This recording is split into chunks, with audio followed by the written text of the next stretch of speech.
What's going on, everybody? RJ Ochoa here from SB Nation's bloggingtheboys.com. Hope all is well wherever you are. We hope you're happy. We hope you're safe. We hope you're healthy. And I know that you are thrilled after what we just saw. Welcome to our postgame show here at Blogging the Boys. A reminder before we get started that our postgame show is presented to you by Righteous Felon Craft Jerky, the jerky that helps fuel our 7-3 Dallas Cowboys. That is correct. Righteous Felon Jerky and Biltong are available for Cowboys players at the Ford Center Training Facility. Each 2-ounce bag of jerky has 16 to 20 grams of protein, Biltong 32 grams, and each meat stick appropriately has 8 grams of protein. I say appropriately because I'm Ocho, whatever. If it's good enough for the Cowboys, it has got to be good enough for you too. Righteous Felon uses locally sourced, all natural black Angus beef and prides itself on superior quality, revolutionary branding, and unique flavors that go beyond the stereotypical jerky offering. Go to righteousfelon.com and use discount code BTB15 at checkout to get 15% off of your order. BTB15 to get 15% off of your order. Let's get started. Your thoughts, your comments, your questions. This is our post-game show driven by you. I am but the mannequin. I am the cover of the no strings attached CD. I will dance the way that you want me to dance, although we will talk about CeeDee Lamb, of course. What an absolutely incredible win. Opening statement from me, 40-3, the final score. We all had questions, right? I think that, the way that the last week's game went, it tore at us. It poked at us. It poured salt in a wound that we thought had healed, right? To lose to the Green Bay Packers on the road at Lambeau Field after having a 14-point lead, to watch Aaron Rodgers in all his smugness or smudgeness, whatever Michael Scott wants to call it, to just have to eat that and swallow it was just such a frustrating thing if you have been a Dallas Cowboys fan for a long time, like most of us have. But here's the thing, and I learned this in talking to Trayvon Diggs this past week here on the Blogging the Boys Network. You can watch that on our YouTube channel or listen on our podcast feed if you scroll back. As much as we loved those teams, as much as we loved the 2016 and 2014, those teams, even the 2007 Cowboys, I know the Packers weren't a thorn in their side, but those teams, even the 14 team, right? It was 8 years ago. I tweeted earlier today, the last time the United States was in the World Cup, which was 2014, the Dallas Cowboys beat the Eagles in December and went on to win the division. That team has nothing to do with this, right? The Dez caught it, the 3rd and 20, that has nothing to do with this year. And I think that I can speak for myself. I made a lot out of last week's game against the Packers. I think some of you did. I think we all did. We assigned too much emotional value to that game, and so it stung. And what did the Cowboys do? They said, that means nothing to us. This game, this week, the Minnesota Vikings, the 8-1 team, they are the mount that we want in our office. We know if we win this game, it improves our playoff positioning in the NFC. We know if we win this game, then all the goals, all the things that we want to accomplish are right in front of us. We know that the team that blew that 14-point lead to the Green Bay Packers last week, we know that that is not who we are. And they showed us, they completely, totally told us who they are on Sunday afternoon against the Minnesota Vikings, 40-3. It was the largest margin of victory in a Dallas Cowboys road win in franchise history. 37 points the Dallas Cowboys won by. They didn't just beat some Yahoo sort of team. They didn't just beat some whatevers. They beat a team tied at the moment for the best record in the NFL. The Vikings tied, of course, with the Eagles entering this week at 8-1. My goodness gracious, we have a lot to get to. Carlos, thank you for the super chat. Says, how about them Cowboys? The baby's going to sleep. Everybody, it can't be too loud around here. RJ, do you think the Eagles and Vikings peaked too early while Dallas seems to be peaking at the right time? It's a slippery slope, Carlos. You got to be careful when you talk about peaking early, et cetera, et cetera. That's my long answer. The short answer is I kind of agree with you, right? I think we're kind of seeing that from the Eagles today, man. They almost lost. We almost got it, right? We did get the Giants loss. We'll talk about that and whatnot, but almost got it. And you think about the last few games for the Philadelphia Eagles, struggling like crazy to barely beat the Indianapolis Colts, obviously losing on Monday night to the Commanders, although I think we respect the Commanders just a little bit, struggling before that against the Houston Texans, the team the Commanders throttled today. The Commanders had their way with the Texans when the Eagles really kind of, were pulling teeth to get that win. And sometimes it's difficult. It's very difficult, as we've seen. And I mentioned a tweet of mine earlier. I tweeted earlier on Sunday, this year's Eagles team kind of reminds me of last year's Cowboys team in this sense. Obviously, they're different, their play styles, things like that. But, I think we all kind of thought, certainly, the second half of last season was so difficult for the Cowboys. They were winning games, yes, and they had some moments, the Sunday night win against Washington, but they were a team that peaked early. We obviously know that now. And it kind of does seem like, I tweeted this after the Eagles won, and a lot of the Eagles fans are upset about it. It does kind of feel like the best version of who they were and who they will be when this season is over is behind them. It's hard to see them kind of finding that form they had early on in the season. And I don't know about the Vikings. The Vikings schedule is very interesting, but this was such a huge win for the Cowboys because the Vikings are going to win the NFC North. They're going to be in contention for the number 1 seed in the NFC, and that is something that the Cowboys are themselves right now. We'll get there, though. Casey Cooper, thank you for the super chat. Says Chuck Norris wears Brett Maher underwear. What an incredible performance by Brett Maher. I have eaten lots of crow. All right, I have a lot of crow in my belly. I have a lot of righteous felon in my belly too. Loco says Parsons should be the righteous felon craft jerky player of the game. We will get to that as well. We do have a poll question up for you, by the way, on our YouTube channel. If you are watching live, what is this team's ceiling? Are they a general playoff team that would be a wild card team? Are they going to win this division, or are they going to be the number 1 seed in the NFC? We will line up how all those things can happen. Brett Maher was phenomenal. I mean, phenomenal. I don't even know. He probably kicked like 5,000 yards worth of field goals on Sunday afternoon against the Vikings. I want to start there because that's kind of the only negative thing I have to say. It's not really about the Cowboys. And let me be very, very, very, very clear. Complaining about officiating is lame and stupid. And fine, if officials want to take those 3 points away, I think we'll be okay as Cowboys fans. I have no idea how that happened. I have no idea how the Cowboys had that successful catch from CeeDee Lamb, a catch that ultimately was deemed to be successful, called a timeout, had all this kind of time that everybody was chilling, ran up and saw Brett Maher kick a field goal. And then after the field goal, the officials decided to review the CeeDee Lamb catch, no catch that they thought, whatever. That is literally against the rules. After a second play, after play X happens, if play Y happens, if Y is post X, you cannot go review X. It is dead. That's why, if you're a newer football fan, that's why you see after teams have kind of questionable catches, they're running up to the line of scrimmage because they want to get another playout because you can't go back in time and challenge. Yet the officials, even after Brett Maher's field goal, went back in time. A lot of people saying that they haven't seen that happen before. I have seen that happen once before, and it involved the commentator from this game, Tony Romo. A lot of people remember that 2007 game, which was also won with a long field goal, Nick Folk in that 53-yarder. As the Cowboys were mounting that late game win, T.O. had this big conversion that Tony Romo threw to him, and then the Cowboys ran up and spiked the ball. And then the officials, after the spike, ran up and said, we're going to review this because we only let you run and spike the ball to make sure you had enough time to spike the ball. That was so stupid. Whatever. Really ridiculous. Officiating, you suck. Ball don't lie. Brett Maher forever. Paul says Pollard 100% should be NFC player of the month. The month isn't over, but he's certainly trending in that direction. I think Brett Maher is definitely going to be NFC special teams player of the week. You can make an argument that Tony Pollard should be, the NFC offensive player of the week. Bree Nick said, stock down the NFL for switching to the Cincinnati-Pittsburgh game after halftime. This did not affect me personally. I live in Texas. I know this did affect a lot of you who live on the East Coast or different places. That is the ultimate sign of disrespect to the Vikings. You're supposed to be this like 8-1 monster, and I believe in the Vikings, to be clear. They obviously had a bad game. But to literally get moved off of the broadcast because you are that bad and getting destroyed that badly, that is the ultimate sign of disrespect. Let's see here. Logical fan says we also own Kirk Cousins and the Vikings. So yeah, Dak had his chance to earn that title and he couldn't beat our boogeyman, Aaron Rodgers. And he had 2 attempts to do that. I hate to admit this. I know Jonathan was upset about your comment. Aaron Rodgers owns the Cowboys, whatever. Bree Nick says stock down Tony Romo for saying that Lamb didn't catch that 5 seconds before the ref said it was a catch. Romo's been a little bit suspect on the Cowboys broadcast he's done this season. I don't know if anybody is willing to admit that. I know we all love Tony. If you'll recall the Trayvon Diggs interception that wasn't or whatever, he was obsessed with that play and trying to get it to not count. We talked about that week, but enough negative energy.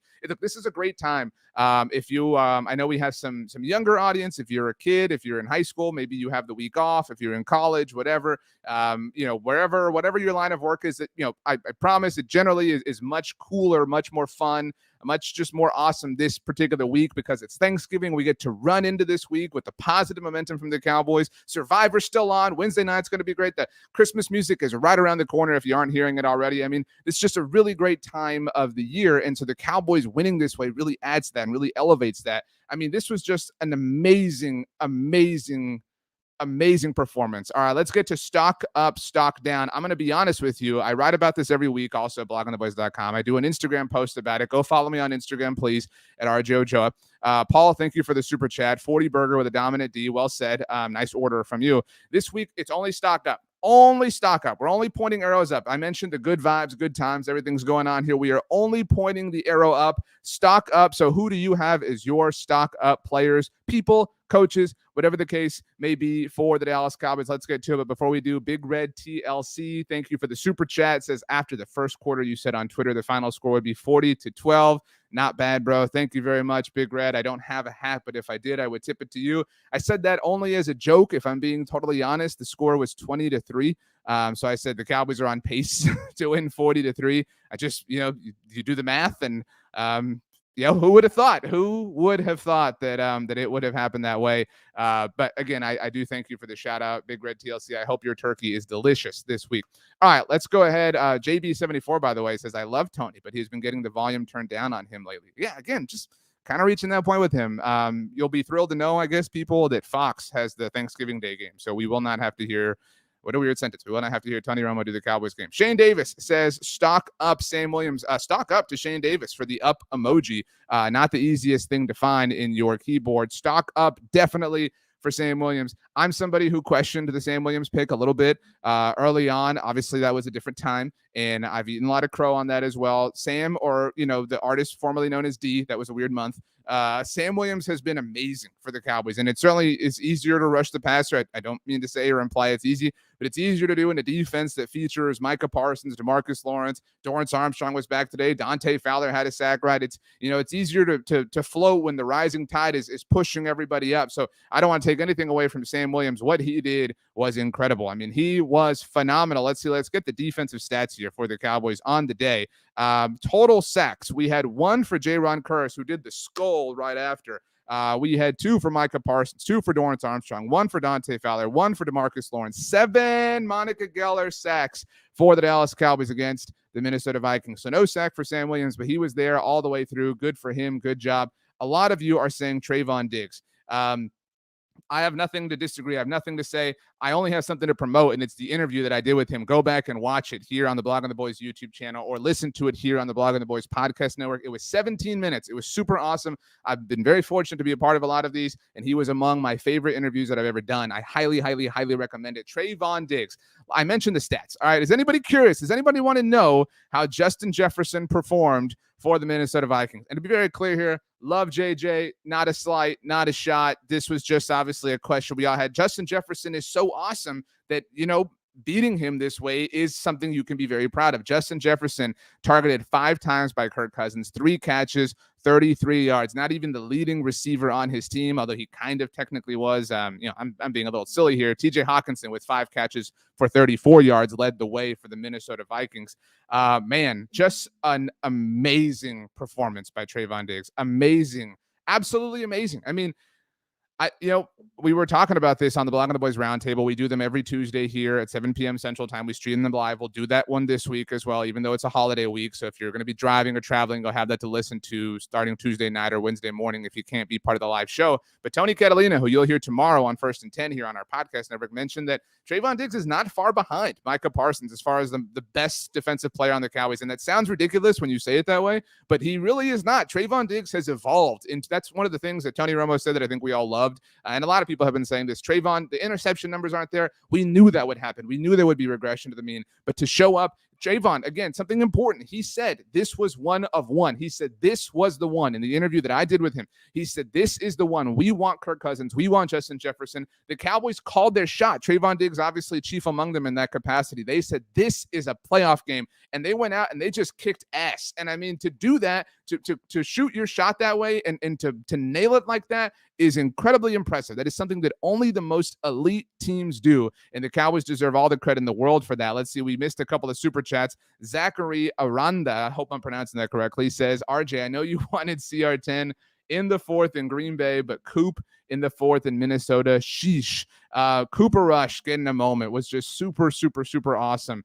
Cooper Rush, on the subject of things to listen to, the DallasCowboys.com team does such a great job in fielding player interviews every Monday on the Cowboys Hour.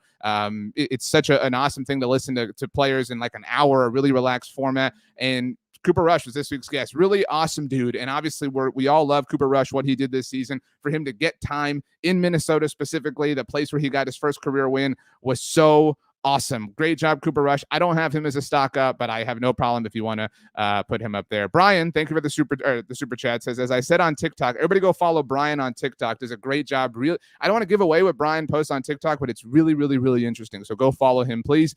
Follow me on TikTok while you're at it. As I said on TikTok, Brian says, ball and clock control is the biggest difference maker. We did that this week. Run the ball, Bert. Clock control for the Dallas Cowboys. As I pull this up here, I mean, seriously, Cowboys just absolutely dominated. They ran 70 plays to Minnesota's 54, had 458 total yards to Minnesota's 183. Each team had 10 total drives, which is kind of funny when you look at it that way.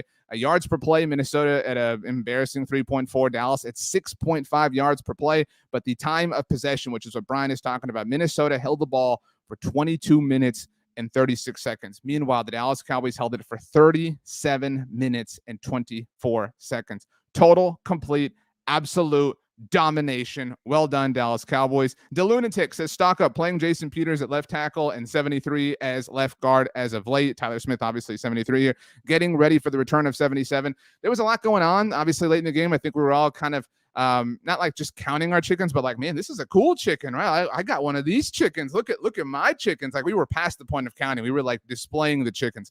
Tyler Smith playing left guard, Jason Peters playing left tackle. As DeLunatic notes, the Cowboys clearly, obviously prepping for the return of Tyron Smith. That's something I'll eat some crow on. I still kind of think it was impossible for Tyron Smith to return. The Cowboys said December, and that felt so just, unlikely. That was when the vibes and the energy was so bad around this team before the season even started. And to their credit, it seems like they're going to get him back. And to their credit, it seems like they're not going to do anything silly. They're going to kick Tyler Smith inside, and their offensive line is going to improve all the more. Chris Randall says, stock up offensive line. I actually took the offensive line off of my list, not because I felt like they didn't deserve it, but because I ran out. I mean, you only have 10 spots to give away, and I took them out for Brett Maher because how could you not have Brett Maher on the list? But I'm fine giving love to the offensive line. Total domination. I mentioned sacks. I mean, Dak Prescott was flawless in this game, and we'll get to that in a lot of different ways. But the Minnesota Vikings finished. Does anybody know how many sacks the Minnesota Vikings had? Does anybody know off the top of your head? The answer is 0. By the way, the Minnesota Vikings did not get to Dak Prescott a single time. So well done, Cowboys. Well done, offensive line. You deserve all the credit in the world. Let's see here. I don't have a graphic for this here. But I am just noticing this, everybody, as I take a sip of my water in my Cowboys-themed glass. All right, so Odell Beckham Jr., who we can talk about if you'd like, just tweeted. This is now 13 minutes ago, so we've been on here for 17 minutes. This happened while we were on. I saw some of you comment about this. Odell Beckham Jr. tweeted, they went crazy today with the eyeball emoji. If you're curious, the word crazy is spelled Krazy. So, Odell likes his own way of doing things, but clearly talking about the Dallas Cowboys. We have more stock ups to get to and more thoughts and general conversation regarding the Cowboys' destruction of the Minnesota Vikings. However, we would be remiss to not mention this story. It was reported on NFL Network by NFL Network on Sunday morning that Odell has seemingly narrowed his choices down to the Dallas Cowboys and New York Giants. And significant action on Sunday. The New York Giants lost to fall to 7-3. The Dallas Cowboys won to get to 7-3. The Cowboys are currently ahead of the Giants in the NFC East race, and these two teams happen to meet on Thanksgiving Day, 4 days from now. And I wouldn't go as far as saying that this is the Odell Beckham Jr. Bowl, but it kind of feels that way. I mean, if you're Odell, not only are the Cowboys, like not only are the Cowboys, begging for you to join their team, but the Cowboys are also ahead of the Giants. As D-Day2 says, did he see the Giants today? He'd be crazy to pick Daniel Jones. I agree with you. By the way, D-Day2, you spelled crazy the correct way, not the way that Odell spelled it with a K instead of a C. So I have no idea how you could be Odell. I mean, look, you connect yourself to the Dallas Cowboys, you get paid. You connect yourself to the New York Giants, it's a big name, obviously, especially if you're Odell Beckham Jr. and you achieved high levels of fame there. Odell is not a dummy. Odell knows what he's doing. And so connecting himself to these two teams who, look, here's the thing. The Thanksgiving Day game, you think, CBS cut away from this Cowboys-Vikings game. Fox would rather cancel half of their fall programming than get away from the Cowboys game on Thanksgiving. The Cowboys Thanksgiving Day game is like the most watched thing all time. And who do the Cowboys play on Thanksgiving Day? Odell Beckham Jr. They play the New York Giants. What is the Fox broadcast crew going to be talking about, among other things? Odell Beckham Jr. Odell and his people have played this very, very, very smartly. They've kept his name in the mix among playoff teams, high-profile teams, teams in massive markets. They're going to play each other in what might be the most watched regular season game of the year, certainly the most watched one that isn't technically on primetime. So, as Brian says, thank you for the super chat. Thanksgiving winner wins the OBJ sweepstakes. I think the Cowboys are going to crush the Giants, to be very clear here, but I think that they are ultimately going to win this sweepstakes no matter what. In case you are curious, the Dallas Cowboys have opened as 8-point favorites against the New York Giants on Thursday afternoon, Thanksgiving afternoon. That is according to our friends at DraftKings Sportsbook. So they clearly believe that that Dallas is going to have success. All right. Paul, thank you for the affirmation. Says it's the second biggest game to the Super Bowl in the NFL. That game also on Fox this year, so big year for Fox. All right, let's see here. Shane, thank you for the comment. Says I have a friend who is a Vikings fan. He had to turn the game off midway through the third quarter, and we live in Oklahoma, where the game stayed on throughout its entirety. LOL, Shane. I am so happy for you and sorry for your friend. I'm actually not sorry whatsoever. I feel incredible, and it came at your friend's sports expense, and I make no apologies. But let's get back to our stock up, stock down. By the way, we are taking votes in our comment section who our Righteous Felon Craft Jerky player of the game is going to be. Who do you want it to be? Let us know. Use the word righteous, use the word felon, use the word jerky. Use one of those words, and your nominee for the Righteous Felon Craft Jerky player of the game. We'll get to those as well. All right, let's move on. John says stock up Tony Romo for being biased Cowboys fan for life fan, or unbiased biased Cowboys for life fan. That's fine. I'm not for me, not my, not the best Romo game in my estimation. It's cool. Whatever. We'll move on. Astro Joe says Kraft Jerky. Maher. Interesting choice, Brett Maher. We'll get there though. Continued stock up. We talked about, obviously, Trayvon Diggs. We talked about Sam Williams. I think we have to give love to Micah Parsons. And this is a pretty obvious thing, right? Like, Micah started the game off strong. I mean, sack, fumble on third down, get the ball. It's unfortunate the Cowboys couldn't score a touchdown there, whatever. They scored on their first 7 possessions, which is just stupid to say out loud. But Micah Parsons really set the tone early for the Dallas Cowboys and really kind of responded. Micah's somebody who walks the walk, right? When he talks, I mean, Micah says a lot of like sports cliche things, right, that are good and something that we like to hear as fans, but he does walk the walk. A lot of times, not just Cowboys, but other players will say something and then not back it up. Micah always backs it up. And one thing he said this past week was that he would never allow Dak Prescott to give him that big of a lead again and then fail. And he was right. He was correct. So Micah Parsons deserves all credit in the world for the start to the game. Only thing here, Cowboys, what the hell are you doing playing Micah Parsons up 37-3 late in the game? Chill out, dude. We got another game on Thursday. You don't have to have Micah out there. That's the only thing. Ecuador man, AOG. If you are rooting for Ecuador, congratulations on earlier today's action in the World Cup. Says Nelson Mandela, Money Maher. Nelson Mandela, the best flavor the Righteous Felon Craft Turkey has to offer. Once again, discount code BTB15. I like the way Ecuador man thinks. But congratulations to Micah Parsons. He is amazing. Let's see. Loco, Texas says Micah is always arrow up. Seriously. Don Sedona, by the way, says, who has Maher on fantasy football? Yes. A lot of you, by the way, are nominating Brett Maher as our Righteous Felon Craft Jerky player of the game. So we will see. It is an elite honor that goes out to any player.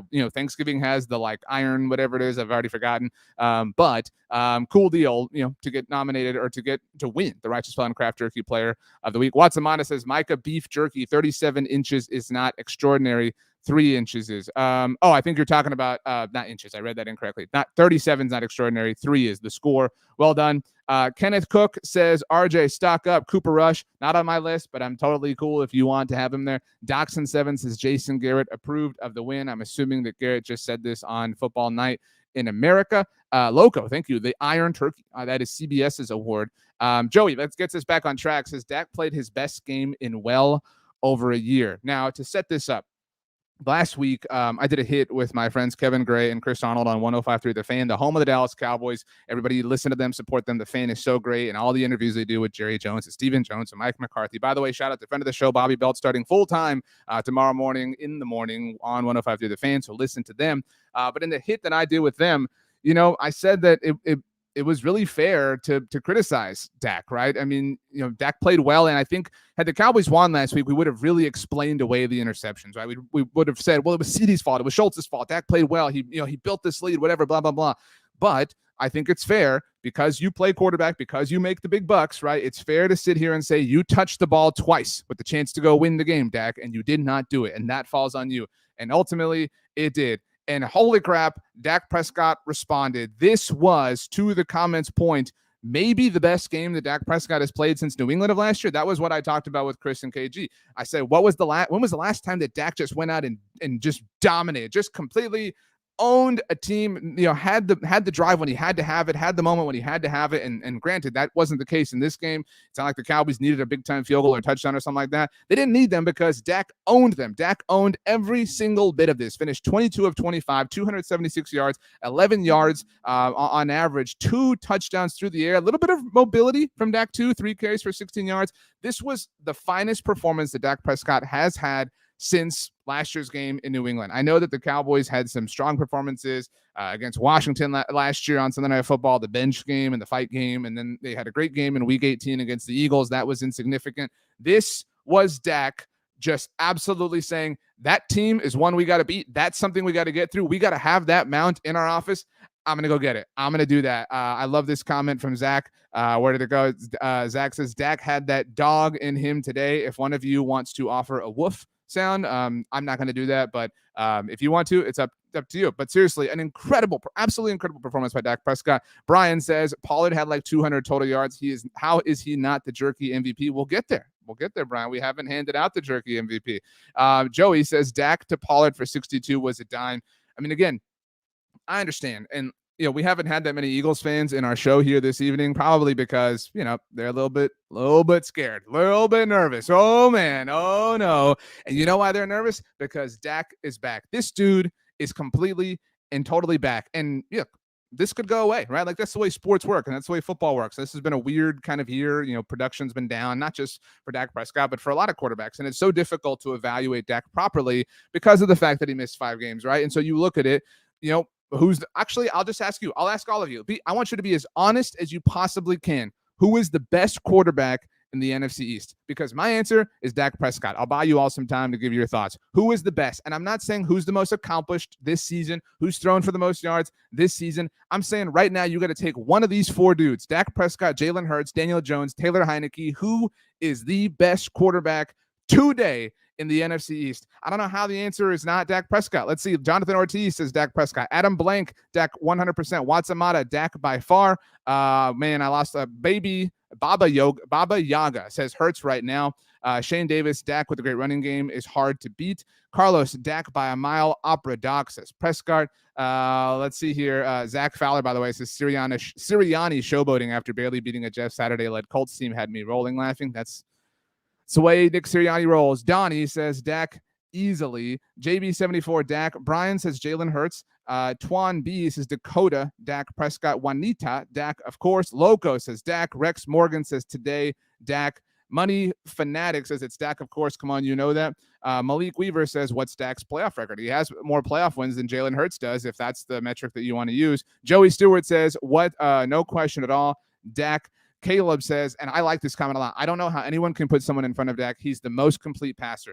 Jalen is an incredible runner. And to be clear here, this question isn't said to exist as some sort of slight against Jalen Hurts. He is an amazing quarterback. He's one of the best quarterbacks in the NFL. But Dak Prescott is better. Dak Prescott is one of the best passers in the NFL. And last time I checked, passing was an important component to playing the quarterback position. Again, today, and look, I know people think that the Vikings are a little bit suspect, but finished 22 of 25, was money, and didn't throw for 500 yards or anything like that. But this was a game that Dak Prescott was in full and total, complete, absolute, undeniable control over. And Jalen Hurts, this is one game, one day, struggled mightily against the Indianapolis Colts, and that's been the case. Struggled mightily against the Washington Commanders on Monday Night Football. Struggled against the Houston Texans. We've kind of seen that, and if you can mitigate that, if you can partly take away that advantage for Jalen Hurts, that carriage turns into a pumpkin a little bit here. I mean, that is a big part of his game. And so if you're asking who the best quarterback is, I don't know how you don't say Dak Prescott right now. The Cowboys have the best quarterback in the division. They have the best defensive player in the division.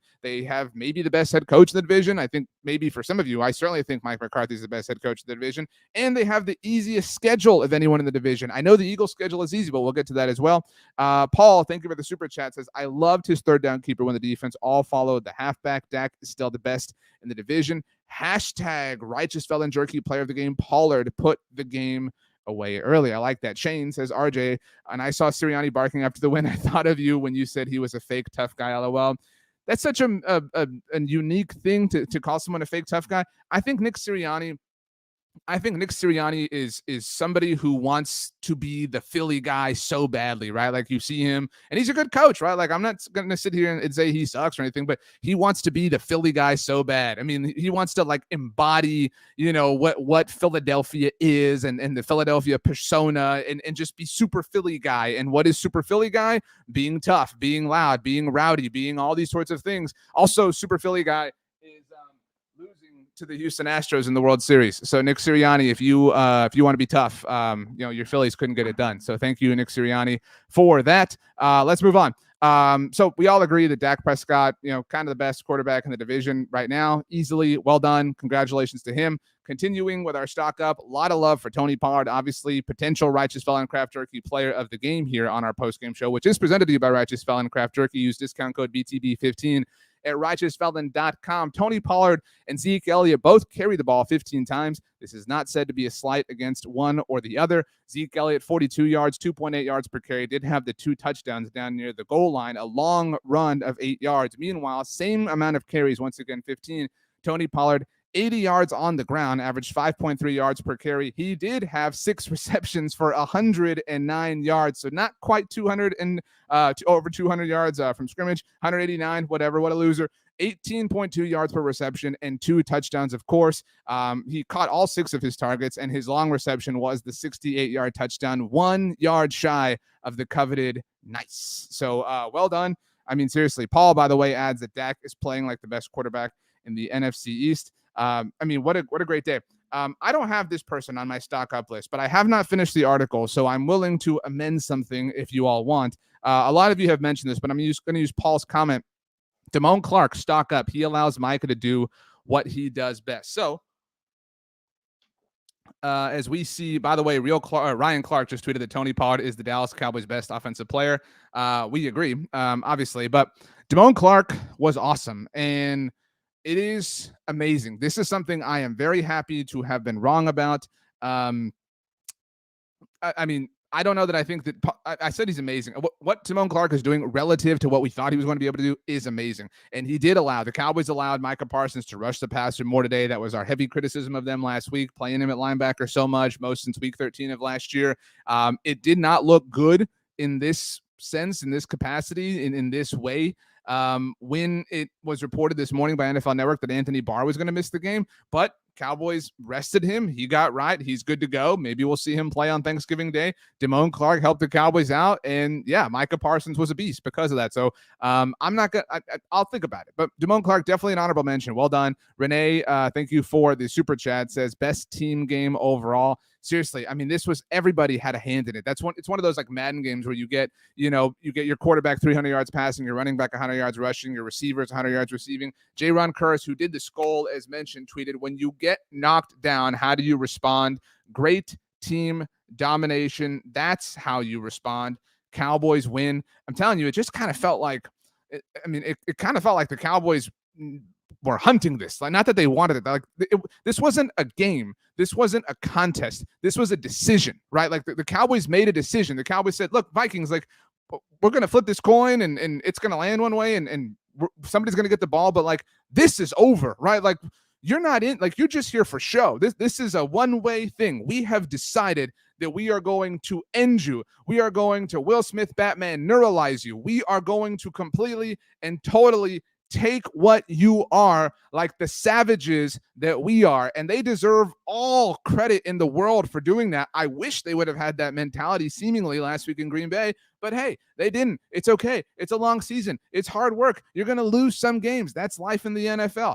Alex Storm says this wasn't just the best Cowboys game this season. This was the best Cowboys game in years. Totally fine if you want to say that. I mean, this was the most dominant Dallas Cowboys win in the Mike McCarthy era. I'm willing to say that this was the most dominant win in the Mike McCarthy era. By the way, we mentioned the Odell Beckham Jr. tweet a little while ago. Micah Parsons quoted that tweet with 3 eye emojis. And remember, the emoji is 2 eyes. So it's 6 eyes. Come on, then, is what Micah Parsons said. So the Cowboys are not backing down, and they have all the more reason in the world to recruit Odell Beckham Jr. Although, again, think about this for a second. All right. And I'm going to bring this Houston Astros cap back, because what I loved that the Astros did at the trade deadline was they identified some weaknesses. They weren't glaring weaknesses, and I'm not going to sit here and talk about the world champion Houston Astros, but the Astros identified weaknesses at first base and catcher, designated hitter, left field, whatever you want to call Trey Mancini, not a lot of hits in the playoffs, whatever. And what they did was they said, let's go get some dudes. Let's go get some guys that can help us out. And the players that they traded for, Trey Mancini and Christian Vazquez, were pivotal in their playoff run. They had important, clutch, critical moments. They weren't, cornerstone players of the team in the playoff run, but the Astros said, it's the trade deadline. We are a world championship caliber team, which they proved, and we need to go get somebody to help us out. And the Cowboys can do that. And I think a lot of people would sit here and look at what the Cowboys did, say, well, Dak was 22 of 25, 276 yards passing. Pollard had 109 yards. CeeDee had 45 yards. Noah Brown had 42 yards, that, contested catch at the end. Michael Gallup had 41 yards. I think a lot of people, a lot of football people would sit here and say, we don't need Odell. Look at what Tony Pollard's doing.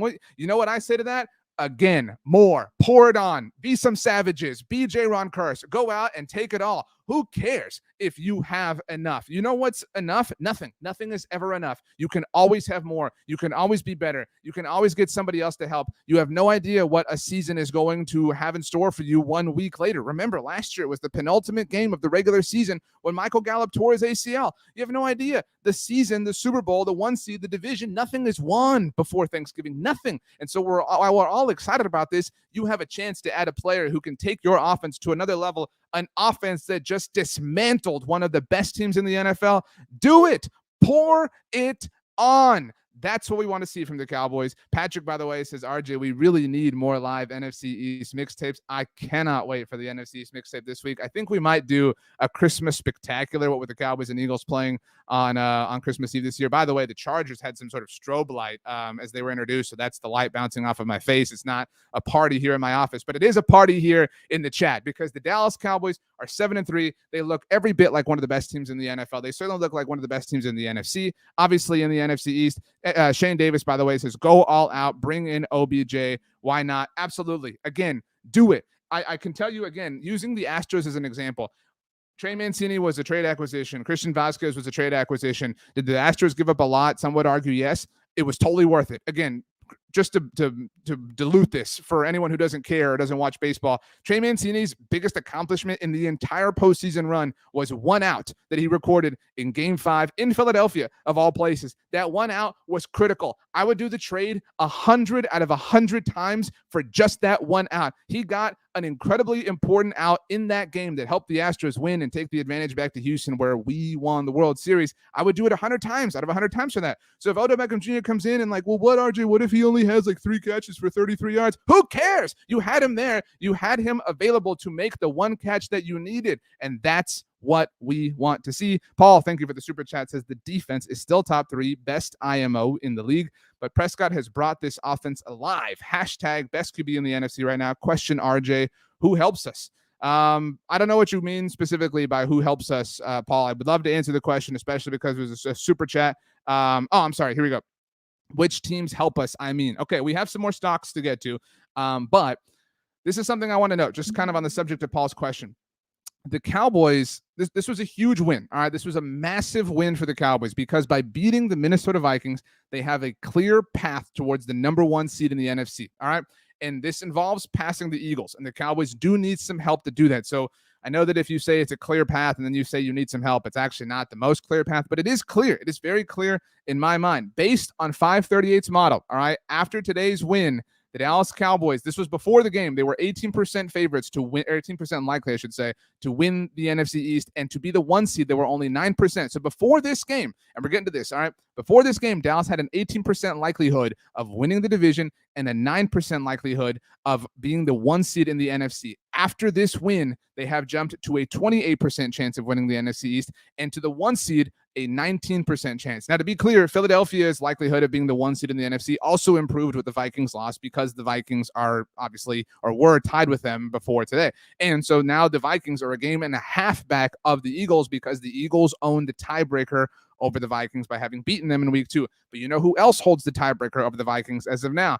Us, the Dallas Cowboys. If the Cowboys get to a place where they are tied with the Minnesota Vikings for the best record in the NFC at regular season's end, they get the 1 seed. Of course, we're not counting on the Bucks or the, the Niners, passing the Cowboys or Vikings when it comes to NFC division winners. So if it came down to Dallas and Minnesota, the 1 seed would be Dallas's. And what does Dallas have to do that? They have to pass the Eagles. That's what the Cowboys have to do. So this is the Eagles' remaining schedule. And keep in mind, these Eagles struggled with the Indianapolis Colts on Sunday afternoon. They lost to the Washington Commanders on Monday night. They struggled against the Houston Texans. So let's take a look at this. This Green Bay game is at home for them. Obviously, you can tell which ones are home and road. They play the Packers next Sunday night. So you're going to have Thanksgiving. Hopefully the Cowboys get to 8-3. You're going to buy a new brand new big screen TV. Do they still call them big screen TVs? I feel like that term is not a thing anymore. You're going to buy a plasma is kind of outdated too. You're going to buy something awesome on Black Friday after the Cowboys are hopefully 8-3. You're going to enjoy all the rivalry games on Saturday. And then on Sunday, we're going to enjoy all of the red zone action. All of our fantasy teams are going to do very well. And on Sunday night, an exact week from this moment, we are going to sit down and watch the Green Bay Packers play the Philadelphia Eagles. If the Packers win that game, and this is true, actually, let me rephrase this. If the Eagles lose one game, one of these games that is not the Cowboys game, all right, then Dallas is the team most likely to win the NFC East. That's it. That's all we need. Assuming the Cowboys have to beat the Eagles. That's a given here, right? Like we're all operating under that assumption. The Cowboys have to beat the Eagles on Christmas Eve. And I think we all like our chances, right? Based on, recent events. But if the Eagles lose any other game, next Sunday against the Packers, that game against the Tennessee Titans, and then they have 3 games on the road against the New York Giants, against the Chicago Bears, obviously in Dallas on Christmas Eve, against the New Orleans Saints, against the New York Giants. If they lose another game, then it's Dallas's division to lose. If Philly loses one more game that isn't the Cowboys game, then the Cowboys control their own destiny with regards to the NFC East. And given the fact that the Cowboys control their own destiny with regards to the NFC East, if the Vikings lose another game, they still got to play the Patriots next Thursday. Obviously, short week, obviously, for them too. They got to play the Jets. They have a couple of tough games. They got to play the Packers and the Bears themselves. If the Vikings drop one game, then it's Dallas's conference. Dallas gets the 1 seed. Paul, thank you for noting that the Vikings do have to lose another game. So in order for the Cowboys to be the 1 seed, they have to get a loss from the Eagles. They have to beat the Eagles themselves, and they have to get a loss from the Vikings. Now, if the Cowboys lose, just add to that math, right? Like right now we're saying Cowboys have to beat the Eagles have to lose the game, and the Vikings have to lose the game. But if the Cowboys lose one more, add one more to the Eagles, add one more to the Vikings. That's the way this all works. And yeah, you can argue that that's a little bit improbable, but look at the Vikings today. Look at the Eagles today. Look at the Cowboys today. Right now, I'll ask this question point blank, and then we'll get back to our stock report. Right now, who is the best team between the Dallas Cowboys, the Philadelphia Eagles, and the Minnesota Vikings? Right now, who do you believe in your heart of hearts? I know you're a Cowboys fan, all right? But I also know that you're an objective person. I also know you're a person of reason, all right? Who do you believe today is the best of those 3 teams? Who is the best? El numero uno, number 1 in your programs, number 1 in your hearts, number 1 on the field, number 1 all over the place. Who do you believe is the best team of the Cowboys, the Vikings, and the Eagles? I think it would be very difficult to say the Vikings today, obviously.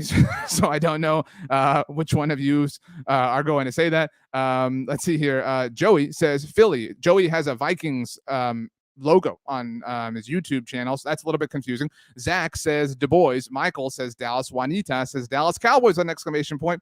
Donnie says I want to say Dallas because Dak owns the Eagles and the Vikings. Tango Hambre says Eagles. Hope you get some food. Brian says Eagles. Scotty's says Dallas.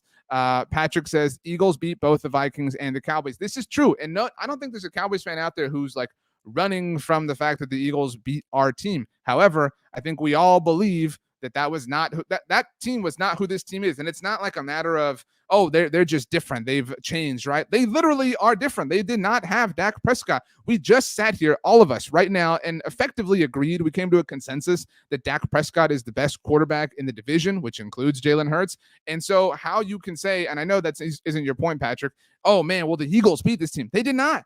They did not beat this team. The Cowboys are completely and totally not that group. So yes, it counts. It counts in tiebreakers. Right now, Philly has the edge over Dallas in a mathematical sense. But man, I would be worried if I were the Eagles about this Cowboys team. Let's see here. Paul says the Eagles are playing well, but it feels like they are fading. Dallas for sure is the best. I agree with you. I agree. All right, let's move on. Watson Mata says, seriously, Patrick, they did not beat the Dak Cowboys. Again, that's kind of all of our point. Well done. All right, let's get back to our stock report. We mentioned Micah, we mentioned Dak, we mentioned Tony Pollard, we mentioned Trayvon Diggs. How about DeMarcus Lawrence? I mean, DeMarcus Lawrence had a sack, but just a really great game, like a really sound game. DeMarcus Lawrence is somebody who says some things and talks a bit at times, but DeMarcus Lawrence really, I thought, showed up. I mean, I don't know who didn't show up, to be very clear, but DeMarcus Lawrence was great. If somebody feels strongly, this might be the person I'm willing to put Damone Clark in over, but I thought DeMarcus Lawrence played really well. Kind of a great, moment for the team in general.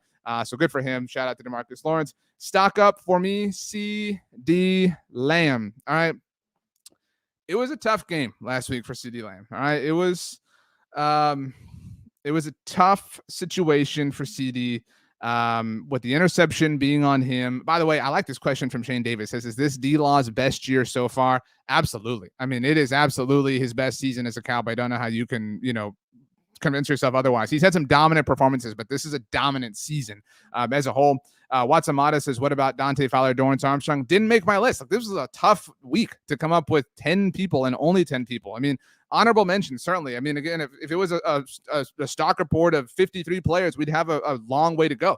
But, it's 10 guys. CeeDee Lamb, I thought, was awesome. CeeDee Lamb, I thought, responded very well. We had some questions last week, even though he had the big stat line. Caleb says CeeDee has week after week looked more and more like a wide receiver one. I feel like he's slowly filling that role. I think that's a bit of an optimistic flair. Because he didn't have any of these whoopsie moments today, but he had that incredible, again, I don't know how it was reviewed the way it was, catch. I mean, he was a monster. He has, I think, really kind of, as Isaac Pacheco pulls off a big run for the Chiefs on Sunday Night Football. I think CD is finding his own. And this was kind of a game void of mistakes. And I don't mean to reward that and act like the bar is low, but CD is kind of establishing himself, although we do certainly want Odell Beckham Jr. on this team. Anthony Gonzalez, thank you for the super chat. Says, just logged on, great win. Tell Micah's teammates to not crawl all over him to pad their stat line. Orale. All right. Got a sip of water. We got to keep moving. Got to keep grooving. There's a lot to get to. We still have your questions.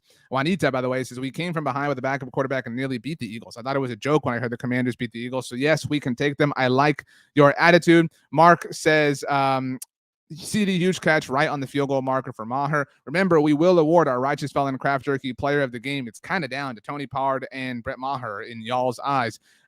Next one for me, I have 2 stock ups left. Zeke Elliott. I know that there wasn't a huge moment, and he did have the 2 touchdowns, and so I'm not trying to make a mountain out of a molehill here. I know that's an expression that's more associated with negative things. I thought this was an impressive day from Zeke, some impressive hard running, and after having missed some time, it's not easy to come back and do that. So I think Zeke deserves his flowers. Maybe this is the person to take out in favor of Damone Clark or Dorrance Armstrong or Dante Fowler. Dante Fowler, by the way, lost contain on Dalvin Cook earlier. So maybe if we're being picky, I mean, you can kind of do things one way or another, whatever. But this was a really impressive, I don't even want to say bounce back game, because he didn't bounce the other direction. It's just kind of an impressive return for Zeke Elliott. Him and Tony Pollard. Kellen Moore, I don't have Kellen on my list, but he has really found the right balance between the two of them. Obviously, we all want to see, I think most of us want to see Tony Pollard utilized more, but Zeke has his place. And that's the thing. This conversation has never been about Tony's great, Zeke is trash. That has never been anybody's argument. The argument has always been that there is room for both. And it feels like the Cowboys have finally understood that and are finally embracing that. So good for them. Watson Mata says, I'm good with Zeke. He is boss in the tough yards. Agreed. Mark says Zeke looked fresh, looked like he got some burst back. I agree.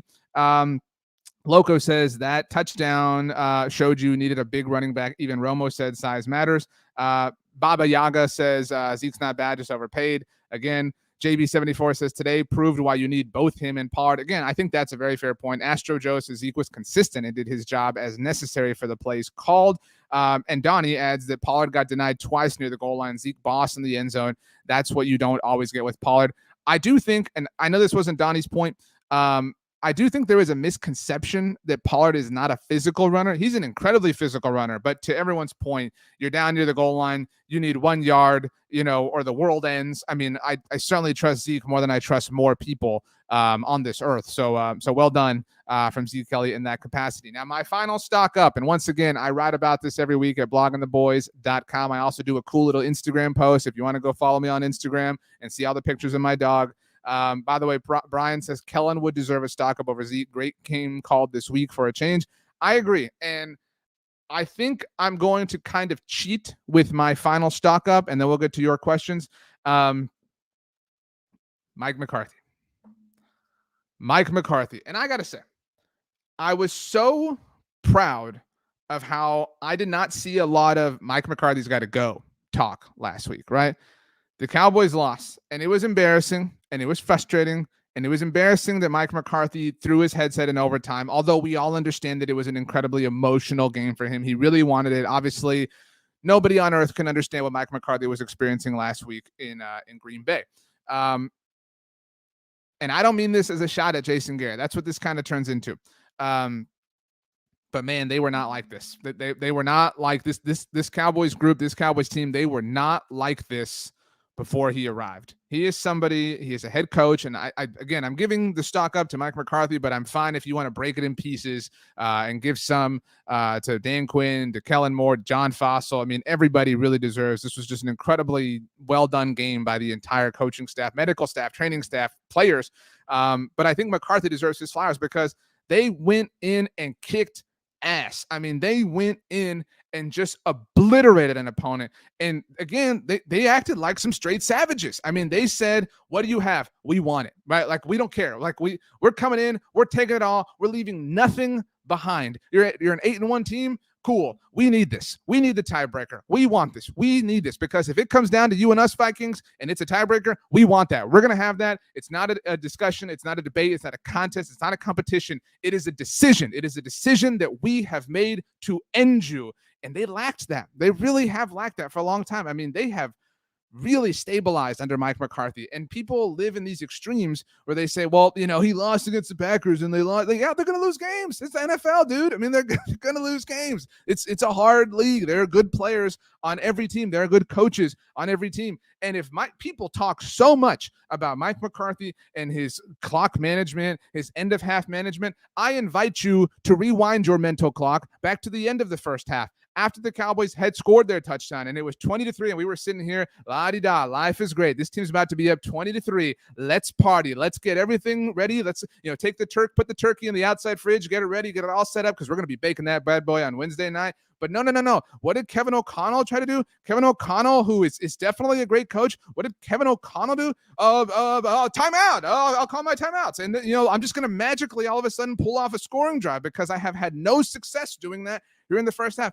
Kevin O'Connell deliberately stopped the clock by way of timeouts and by way of calling passing plays. He is the Vikings play caller and allowed the Cowboys to have the ball with time remaining. A Cowboys team who at that point in time had literally scored on every single one of their possessions. And Kevin O'Connell invited them in. Kevin O'Connell said, you're acting like some savages? Dude, there's meat in the fridge. It's there. We're going to bake this turkey on Thanksgiving Eve. Go get it yourself and take it home. You can have 2 turkeys this year. Kevin O'Connell handed the Cowboys points at the end of the first half. And the reason I went through that whole entire long spiel is it is that way that people act that Mike McCarthy is. People think that Mike McCarthy is literally giving away points. Kevin O'Connell, who was the head coach of a team tied for the best record in the NFL this morning, Kevin O'Connell served up 3 points to the Cowboys on a silver platter. If Mike McCarthy had done that, there would be people calling for his job, people talking about Sean Payton, on and on and on and on. But Mike McCarthy has brought a stabilizing force, a stabilizing presence,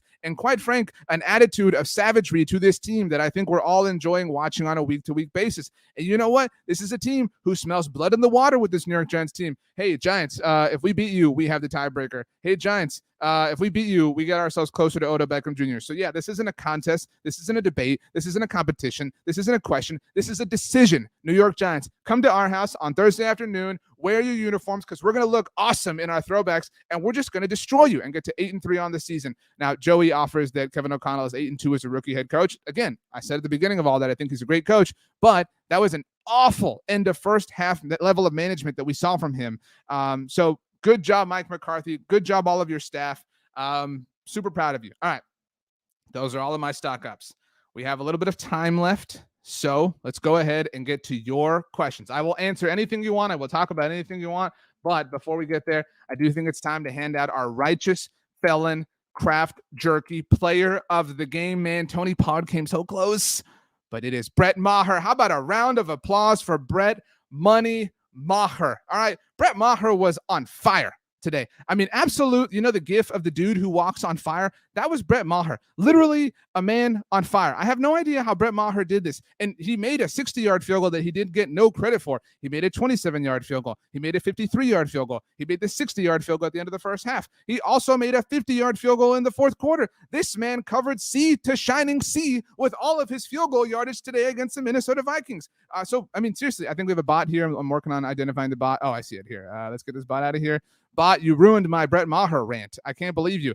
Man, what an awesome performance. And again, give me all the crow. I'll eat every bite of it. It made no sense to bring Brett Maher back, but sometimes the best things that happen had no sense to happen in life. So shout out to Brett Maher. Shane Davis says, I've never seen a player make such a turnaround like Maher. I agree.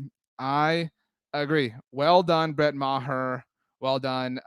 Let's see here. It was reported, by the way, that Odell Beckham Jr. is set to visit the Cowboys after Thanksgiving. ESPN's Todd Archer just tweeted that Jerry Jones said Odell Beckham will visit the Cowboys after the Thanksgiving game, but did not have a specific date. Odell, come on over, baby. We got leftovers. We got turkey. You can eat it on a sandwich. You can make a plate. We got stuffing. We got sweet potato pie. We got pecan pie. We got rolls. We got mashed potatoes. We got green beans. What am I missing? We got it all. So come on over, Odell. Let's have a great time. All right, your questions. Let's do this. Let's party. What else do we want to talk about here? It can be about today's game. It can be about the long term. The Los Angeles Chargers just scored. They took the lead 6-3, extra point pending.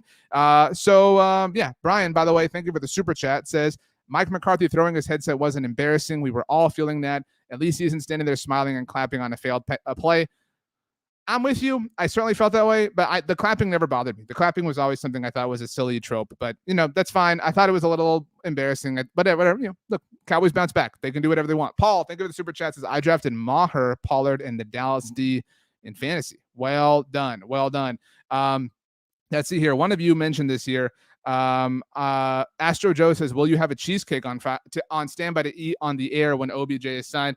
I did tweet that if the Cowboys sign Odell Beckham Jr., I will eat a cheesecake live on a Blogging the Boys roundtable. Full cheesecake.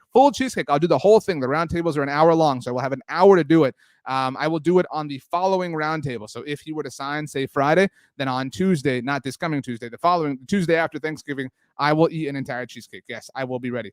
Let's see. Carlos, USA versus Wales. Who you got? USA. Right here, baby. We're coming for it. It's coming home, but like our home, not the way it was said during the Euros. It's coming home. Watson Mata, think with the super chat, says Maher raining down kicks upon his opponent like an MMA fighter. MMA is not my cup of tea, but that's a nice reference. I like that.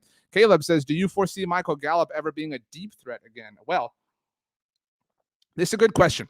Some people say, I'm not a doctor, but some people say it takes a full year to come back from a torn ACL. So I think we have to avoid making long-term, like ironclad decisions about Michael Gallup in our mind until we've seen him at least beyond a year out if that makes sense, of his surgery, right? It has not been a year since he even had surgery, since he even tore his ACL.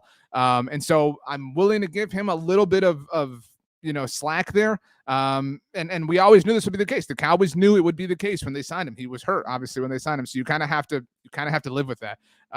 It's a game of patience. But anyway, let's move on. Christopher Lopez says, I would rather have Dallas not win the East, but be the underdog. I think that's cool, but I will totally 100% of the time take the East and the 1 seed. Spencer says, how about them Cowboys? DC4L, appreciate you, RJ. I appreciate you, Spencer. Tango Hambre says, do you think Dan Quinn will stay with the boys after this season?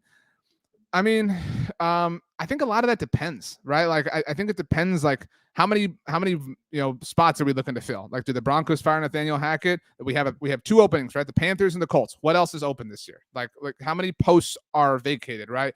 And how long is Dallas playing football? That has a lot to do with it, right? Some teams are really anxious to get their guy, and the Colts, I would imagine, are feeling somewhat good about Jeff Saturday.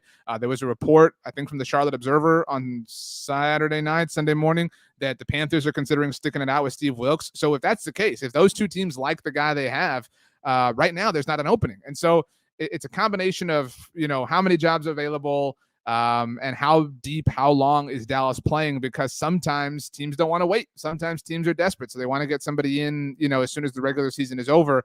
And if Dallas is playing, into the playoffs into January, doesn't work out. Astro Joe says, are you catching up on Yellowstone? My wife and I have not started this season. We have episode 1 recorded. I guess episode 2 might be on like right now, like this moment. So definitely a part of the plan. It's a little bit difficult, obviously, with Thanksgiving now. We got a lot of shows we're watching. My wife actually has never seen the Star Wars movies. So on Saturday night, last night, we watched one together, and she wanted to go in chronological order. I know that's a point of debate for people. So we watched episode 1. It wasn't as bad as I remembered. Maybe it's just been a long time, but it was an enjoyable experience. Surf Cape Cod says, RJ, what effect will OBJ have on CD's psyche? I don't think any. I understand the question, but I think that this narrative is a little bit overblown. I don't think anybody cares. And something I mentioned, I do Instagram lives and TikToks a lot. Did a TikTok with Cowboys Beat. That's the handle yesterday on Saturday. I think it's important to note, I mean, CeeDee Lamb was in high school when Odell Beckham Jr. emerged in the NFL, right? Like, CeeDee Lamb was at a really impressionable age. CeeDee Lamb was becoming CeeDee Lamb as far as, football legitimacy while Odell was dominating. I think it's like, we see this a lot, right? Like, Jalen Tolbert's drafted. It's like, he's talking, man, I'm in the same locker as Dak Prescott and Zeke Elliott. Like, Odell's a bigger than life dude to a lot of these people. So I think for CeeDee, for Michael Gallup, for everyone, it's a matter of like, man, Odell freaking Beckham is on this team now. That's a freaking awesome thing. Astro Joe, I like this question a lot. It says, franchise tag for Pollard. Maybe. I know this question came up earlier in the chat. I think the Giants have to tag Saquon Barkley, and I don't know if you're the Cowboys how you don't tag Pollard, right? You probably let Zeke walk or move on from Zeke, and I think you do it. I think that's the move. I mean, it makes a lot of sense, because I think we're all against giving any running back a long-term contract, but if you can give Tony Pollard the franchise tag and make it work, man, I don't see how you can't do it right now or how you don't do it. He is incredible. Let's see here. Paul says, if we end up being a wild card team, who would you want to face in the playoffs? What if we end up with the 2 seed? Number 1, will Jerry Jones give him head coach money to stay as defensive coordinator? Dan Quinn's salary is a little bit unknown, so I have no doubt Jerry will make whatever happen that needs to happen from a monetary standpoint. Right now, if the playoffs started today, and that's an overblown kind of thing, but if the playoffs started today, the Cowboys, with today's win, did surpass the New York Giants, and so they currently sit ahead of the Giants as far as the wild card race is concerned. Right now, today, the Dallas Cowboys are the top wild card team. So if the playoffs began today, the Cowboys would travel to face the Tampa Bay Buccaneers. The Bucs were on bye this week, so were the Seahawks, who are the 3 seed right now. And they both played in Munich last week, obviously. I'd probably rather face the Seahawks. The Bucs have looked really bad at times this year, but I think we're all kind of a little bit scared they might be getting hot right now. So I definitely I would prefer to play the Seahawks as opposed to the Bucs. So that's how I feel. Jonathan, by the way, says watching Star Wars chronologically is the way. Appreciate that. A lot of you have some thoughts on Chris offered the machete order. I know a lot of people feel that way. Chris, very kind of you to offer that. You have a Phillies logo. I'm sorry, but I'm obligated to remind you that the Houston Astros won the World Series. It's just my duty as a sports fan. But again, thank you for the kind words as far as the order to watch Star Wars is concerned. Let's see here. Thank you for the super chat. King David says, do we need Odell more than a run stopper? There's not a run stopper that you can get right now that is like going to make that difference, right? I think there is, like, Odell's available. Oh, you add Odell, and this right now, this offense is ascending. This offense is on the rise, riding on up. And you add Odell Beckham Jr. and you give yourself more. You give yourself insurance. That's what we talked about. You can't sign a run stopper. By the way, the Cowboys, I thought, defended the run fairly well, against the Vikings. But Odell isn't about like taking you from X to like well beyond X. It's about giving you another option. You have to have that. That sort of option just isn't available as far as interior defensive linemen are concerned right now. Mark says, do you think Malik Davis can take on a bigger load if we let Zeke walk and roll with Pollard? Malik has looked pretty good. Absolutely. Malik Davis looks awesome. I mean, it's been really cool to see him involved. Carlos, interesting question, says, RJ, what's the best Star Wars movie in your opinion, and are you watching Andor? We haven't watched Andor yet because now we're going to wait till it makes chronological sense. So it's going to be a little bit. The best Star Wars movie, I mean, A New Hope is like, I mean, it's nostalgic. If you want to go Empire Strikes Back, I'm cool with that too. If you want New Age, Episode 7 was awesome. Like the emotion of like it's back. It was really cool. I think we all remember where we were. We saw the trailer. So Episode 7 would be my answer. Brian says scoring a lot of points helps stop the run pretty well too. This is such a great point, and I thought about this during the game. You want to stop the run? To Brian's point, just put up a mountain of points. Like, take away the run, right? Force them to pass. I think that's what the Cowboys did really well on Sunday against the Vikings. And so, yeah, good for them. Let's see here. D-Day 2 says Cowboys are averaging 39 points a game over the last 3 games. That's true. That's true. I mean, Mr. Stewart, by the way, says everything with Ray sucked. I know, but it was still really cool to like have it back. So there is some like nostalgia involved. But anyway, the Lions game was not great, right? And we're kind of looking at the Dak returns. The Lions game was whatever. I think we all acknowledged that there was a little bit of like rust being knocked off by Dak Prescott in that game. The Bears' performance was incredible all the way around, and that has aged a little nicely with the way the Bears have played since then. It was frustrating to lose to the Packers, and I don't mean to withdraw a moral win from that, but they were up by 14 points, right? Like that's something that we talked about a lot all week here was, this Vikings team was down 17 points to the Buffalo Bills. They overcame that. Kudos to them. Well done. But they were still down, right? They were down the week before against Washington. They came back and won that game. The Cowboys, similarly, other end of the spectrum, were up by 14 points against the Green Bay Packers. And so, you can't win every game. Like you can't. It's just impossible. And sometimes weird things happen. And I think that happened to the Cowboys last week. But yeah, I mean, the last 3 games, and the bye is sandwiched in there. This Cowboys offense has looked legit. And that's a really exciting thing right now in an NFL where, I've got Sunday Night Football on behind this. I mean, the Chiefs are certainly an offense you can trust. Even the Bills look a little bit questionable. They obviously lost last week, but the Bills today against Cleveland in Detroit. Now, granted, there were some extenuating circumstances there, but the Bills haven't looked like the, I would say this, we talked about the Eagles, like have they peaked early? I think the Chiefs are the one team that I will say that I'm willing to say is immune to peaking, right? Like I think we're all there, right? Like the Chiefs have no peak. The Chiefs are just always on fire, right? That's just Patrick Mahomes, right? But there are a lot of other really good teams, right? Like Minnesota's a really good team. Buffalo's a really good team. Philly's a really good team. We've seen Cincinnati show signs of being a good team. We've seen the Chargers. The Ravens struggled today. The Ravens have been a really good team. The 49ers have been a good team at different times, right? Like we've seen all these other teams have these flashes. But if we're talking about, it felt like for a while, and again, the Chiefs are in their own special box, but it felt like the Bills, the Eagles, and the Vikings were in this one box. And it feels like right now, they are very far away from the best versions of themselves that we have seen. Does that make sense? Like, the Eagles of October were incredible, right? Like the Bills of October were amazing. The Vikings, have had a bit of a fraud vibe for a lot of people. I believe in them, as mentioned, for a while. But I guess the Eagles and Bills specifically are a ways away from the dominant versions of themselves that we saw. Can they get back to those places? Probably not. Maybe it's possible. I think we trust that the Bills are more capable of doing that than the Eagles, but that's what happens. It's a long season. Meanwhile, the Cowboys, it was so low for them offensively, in October when they had that streak going. It was so low for them, but Dak Prescott has come back and breathed life into the offense. That's a really exciting thing. Johnny Boy says, are we looking at health or scheme to shoring up the run defense? I think it's a matter of both. And I mean, I don't think they're doing anything wrong. It's just they're getting beat, right? Like it's so, they're just getting beat. And I think it's difficult when you don't have Micah Parsons on the edge to set the run that way. And so that's tough. Loco, by the way, great question, says, so whatever happened to this James Washington thing? I don't know the answer. That's a very good question. Rex Morgan says, yo, we have 3 straight home games. Let's take a look as we get ready to close here at the Cowboys' remaining schedule. Rex is correct. The Cowboys have 3 straight home games. 3 straight home games. The next time the Cowboys travel will be the middle of December. Think about that. The next time not quite the middle, but like almost the middle. It'll be like the 9th or 10th, whatever that is. It will be basically mid-December the next time they travel. They play the New York Giants at home, Thanksgiving Day. They play the Indianapolis Colts at home. That Colts game is on Sunday Night Football, by the way. So if you think your friends or family or whoever are sick of talking about the Cowboys right now, they're about to get a whole heap and double scoop into Cowboys. Cowboys are just playing in this big game that CBS did leave, granted, on the East Coast.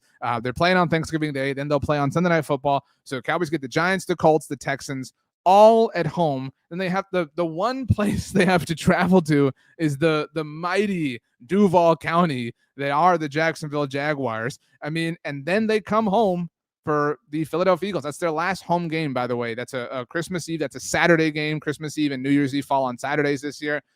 So, man, it's very difficult. That's the thing here. I wrote about this. We did a video about it. I did TikToks and Instagrams, everything about this.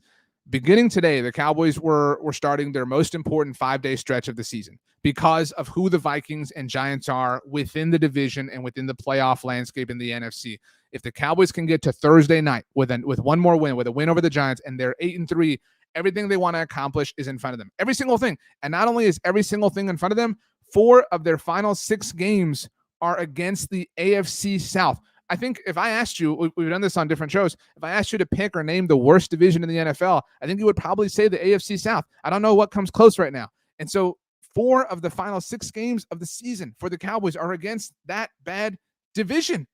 That's it. I mean, so if you get through Sunday or Thursday night against the Giants, you can do it. And just for comparison, let's look at this. So this coming week, we're now on to week 12. The Cowboys have the Giants and the Eagles have the Packers. But the final 6 games for Dallas, and it starts right here. Final 6 games: Indy, Houston, Jacksonville, Philly, at Tennessee, Washington. Meanwhile, the Eagles, after the Packers, they get those Titans too, but they have the Giants, the Bears, the Cowboys, all 3 of those games. We talk about the Cowboys getting 3 home games. Eagles are about to have 3 road games in a couple of weeks in a row, and the Saints and the Giants. It is difficult to see the Eagles winning all of those games, and that's why Cowboys have an opportunity. All they had to do was get this game and then get Thursday's game against the New York Giants. All right, let's set the table for this week. It's a hectic week. It's a smushed week because we got to finish up this game and we got to get ready for the Giants game. So if you are curious, our schedule, our programming, nothing is changing. We're going to have just the same shows, same articles, same videos. So make sure you check out blogoftheboys.com. The Blog of the Boys podcast network will have daily episodes for you, daily, kind of head starts to your day, Dallas Cowboys Daily that Jess Navarro's hosts, and 2 shows every day. All right, where the week will change is Thursday morning. You're going to get a new episode of Riled Up with Roy White and Tom Ryle to preview the game, get you ready for the game. And Thursday after the game, you will be here with me. All right, I don't know where you're going to be on Thursday. If you're going to family, you're having family over, whatever the case is. All right, whatever's going on, I hope you have a wonderful, happy, blessed Thanksgiving. But we will be here after the Cowboys hopefully beat the New York Giants. We will be here for a live show. If you cannot watch us live, consider watching us later on the Blog on the Boys YouTube channel. Please subscribe down here. Those things we ask all the time because they help. I'm going to be straight up honest with you. It helps when you subscribe. It helps when you like the video. If you cannot watch, you can always listen. This exact same show we podcast for you on the Blog on the Boys podcast network. All of this totally 100% free. We love our super chatters. Thank you so much. You're under no obligation to do that. Totally free. Subscribe, leave a rating, write a review. Those things help us out so you can listen to us, be with us, hang out with us live on Thursday night, or obviously catch the rewatch or listen at your own convenience. That is what the schedule will be this week. And then Friday, do your own thing, enjoy life because, hey, it's the holidays and stuff. So I want to say, in case I don't see you, that I really hope you have just a wonderful Thanksgiving. This is a fun week.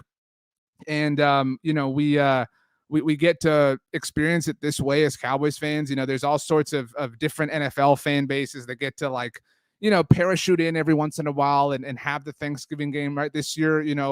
Giants fans are like, oh, wow, we're playing on Thanksgiving. This is so different. Like, what time do we put the turkey in? Like, dude, welcome. We know how to do this. All right. We do this every single year. And so it is. It's something that's kind of a part of our holiday, right? If you're a Cowboys fan, it is a part of your Thanksgiving. And as Brian notes, I do, want to say Thanksgiving is my son's first birthday.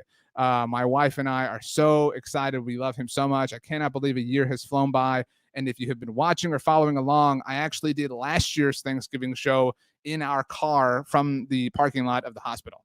And so life has come so far since then. Like I said, I cannot believe it's been a year. That game sucked. So hopefully this one is a great, big, awesome win for him. He's got a little CeeDee Lamb jersey that he'll be wearing, and he'll get in his cake, and it's going to be a lot of fun. It's a great week. It's a great, wonderful week. It's an incredible week. If you've grown up with the Cowboys as a part of your tradition, and I'm so happy that this week is here and that we all get to kind of share it together. So I'm thankful for all of you. For the Cowboys. I'm thankful for the Cowboys for being the team that we love and for uniting us. I mean, we all, in our different walks of life, we think different things, we believe different things, we like different things, we dislike different things, right? We all have different things that separate us from one another. But while we have other things that are common denominators, this is one. This is a common denominator that we all share, that we are rabid and obsessed. And we live and die with the success of this team, and that tomorrow we will be wearing those victory polos to celebrate the thrashing that the Cowboys gave to the Minnesota Vikings as they announced themselves as one of the very best teams in the NFL. So I'm thankful for the Cowboys. I'm thankful for you. And I'm thankful for the diet root beer that I'm going to drink tonight when I chill out. It's going to be awesome. All right, everybody, have a great week. Have a great, safe holiday. We'll talk to you soon. We love you all. Thanks for hanging out. See you next time.